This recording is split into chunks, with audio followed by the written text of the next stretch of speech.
y el coronavirus, hay que decir que muchas familias tienen niños con trastornos del espectro autista. Se enfrentan a la suspensión de servicios escolares y esenciales y que sus hijos están, por otro lado, acostumbrados a recibir estos servicios. Entonces, los niños con autismo pueden tener dificultades para adaptarse a los cambios de rutina y su entorno, a pesar de que los diferentes estados y distritos manejan estas situaciones de diferente manera. Para hablar de esto, del autismo, vamos a hablar con Valesca Ananías. Ella es psicóloga, es directora de Psicoeduca. ¿Cómo te va, Valesca? ¿Cómo está ahí? Hola Eduardo, ¿cómo estás? Muy bien, ¿y tú? Aquí estamos haciendo una campaña para ayudar Bien. a un niño de 5 años que tiene una leucemia que le provoca honguito, micosis y todo el tema. Y la señora y la mamá, la verdad es que está muy complicada económicamente y estamos haciendo una campaña para comprarle los medicamentos. Pero Así te escuchaba y también vamos a extender el mensaje a nuestra comunidad en Psicoeduca para tratar de apoyar la labor que ustedes están haciendo. Así que muchas gracias Eduardo por eso, por el compromiso de ustedes. sí, y la verdad es que estamos felices porque con el corazón inflado, porque nuestros auditores nos ayudan, nuestro entorno nos está ayudando, estamos juntando hartas luquitas para comprar esos medicamentos y eso nos tiene súper, la verdad que muy contentos. Llega al Buenísimo. punto que uno como que se emociona un poquito, pero eso es importante. Yo creo que no es malo emocionarse de vez en cuando. No, al contrario. Oye, vale, hablar del autismo, ¿cómo podríamos definir este trastorno del espectro autista? Porque mal llamado parece decir los niños autistas, ¿no? ¿Está bien o está mal decir los niños autistas? Claro, lo que pasa es que cuando uno dice los niños autistas, un poco es una mirada como con cierta distancia y básicamente lo que uno hoy día habla del trastorno espectro autista es decimos las personas en condición de TEA, las personas que están en condición de espectro autista, ¿vale? Porque entendemos que el trastorno de espectro autista es una condición y obedece a una alteración al neurodesarrollo que involucra diferentes áreas, tales como interacción social, comunicación, pensamiento un poco más inflexible. Entonces, cuando tenemos todos esos elementos, hablamos de trastorno de espectro autista, pero nos referimos a las personas como en condición de espectro autista, más que la persona tiene autismo. Sí, claro que sí. Porque esto involucra mucho, esto involucra a la familia, al entorno, porque son rutinas, son horarios, planes de emergencia también, porque con este COVID-19 también hubo que generar algunos, me imagino, planes de emergencia para los niños con trastorno autista. De todas maneras, es importante, Eduardo, entender que los niños que están en condición, niños y adolescentes, no y adultos, que están en condición de trastorno de espectro autista, tienen una forma de interpretar el entorno y las señales del ambiente de una manera diferente. ¿Vale? Ellos presentan ciertas alteraciones sensoriales que hacen que la información que perciben de su entorno sea de una manera distinta y eso genera muchas veces, Eduardo, dificultades en la conducta porque les cuesta mucho entender los cambios de rutina, les cuesta mucho entender las nuevas situaciones o simplemente improvisar. Entonces, claro, la situación de la pandemia y la situación del COVID, que fue, como todos sabemos, de manera inesperada y de un momento a otro la rutina cambió, sin duda eso fue generando un impacto a nivel conductual en los niños que presentan condición de espectro autista. Porque ellos son ordenados, ellos son disciplinados, son estructurados, ¿cierto? Claro, ellos obedecen, en el fondo lo que nosotros hacemos en las terapias es lograr que los niños tengan ciertas rutinas, una estructura, una organización, que en el fondo podamos anticiparle las rutinas y no tengamos que tener actividades de imprevisto.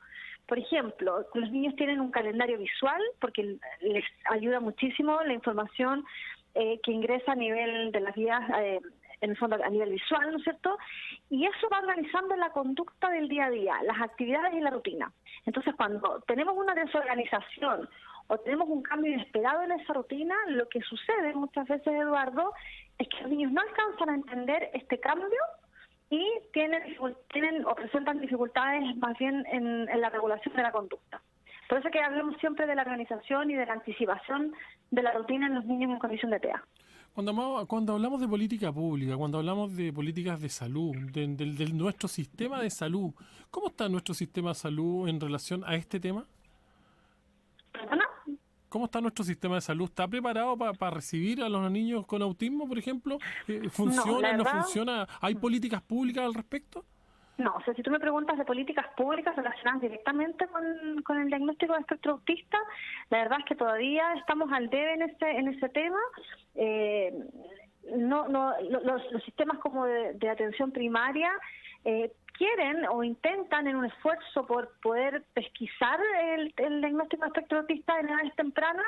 Aún así no tenemos hoy día políticas públicas que ayuden a las familias, ¿no es cierto?, tanto en la pesquisa como en la detección temprana, pero también como en los procesos de intervención, Eduardo. Tratar a un niño en condición de TEA no solo es tratar al niño. Hay que trabajar en conjunto con la familia y esto implica un abordaje interdisciplinario durante muchos años, sobre todo si eso es detectado en la primera infancia. Por lo tanto, el costo económico que esto supone para las familias es bastante alto y ahí es donde a nivel de políticas públicas estamos al debe, porque efectivamente nuestro sistema de salud aún no reconoce la condición de TEA como parte de sus programas y por lo tanto las familias en el fondo tienen que de alguna manera ir a buscar, ¿no es cierto?, centros o equipos. Exacto. Claro, exacto. tienen que batírselas solo. Y por otro lado, estamos hablando de que tienen que generarles terapia a los niños y confort y todo el tratamiento correspondiente, pero por otro lado, también se genera cierto grado de preparación que tiene que tener la familia para esto, porque también tienen que tener cierto grado de contención en algún momento.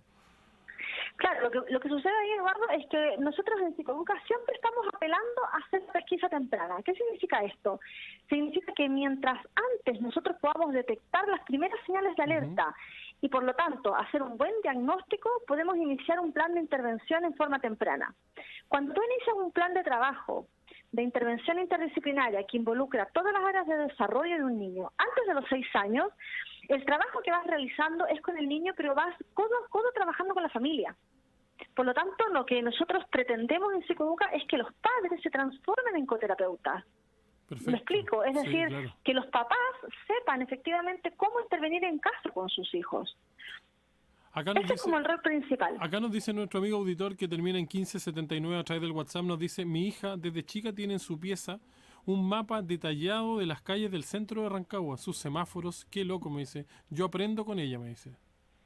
Claro, y eso lo que nos muestra, Eduardo, es que esa pequeña tiene probablemente una forma de organización diferente quizás a la de otros niños. Ellos son mucho más estructurados, responden mucho más a las claves visuales, tienen ciertos patrones de organización que en el fondo les permite funcionar mucho mejor a nivel conductual. Y hay que sacar el estigma, ¿sí? Hay que sacar el estigma de que los niños que presentan condición de TEA no van a poder socializar, no quieren tener amigos. Eso no es así.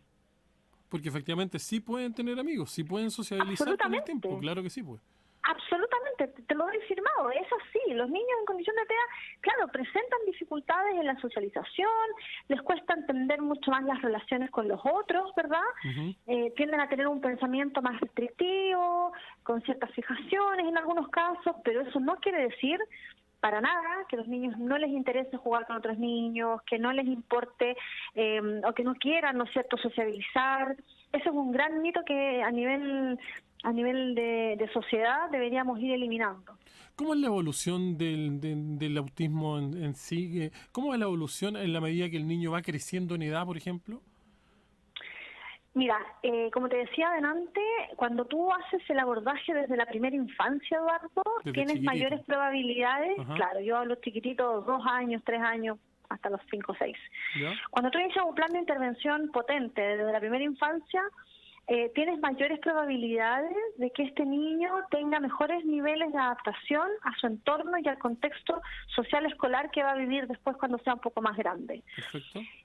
Claramente cuando no hay procesos de apoyo, no hay procesos de intervención en forma temprana, la verdad, Eduardo, es que la experiencia nos muestra a nosotros que aparecen dificultades mucho más importantes después de la adolescencia, sobre todo lo que tiene que ver con el ajuste social, con el entender el entorno, con poder compartir con otros pares, con poder socializar de manera más adecuada y funcional muchas veces en nuestra sociedad que a veces, Eduardo, es tan exigente, ¿no?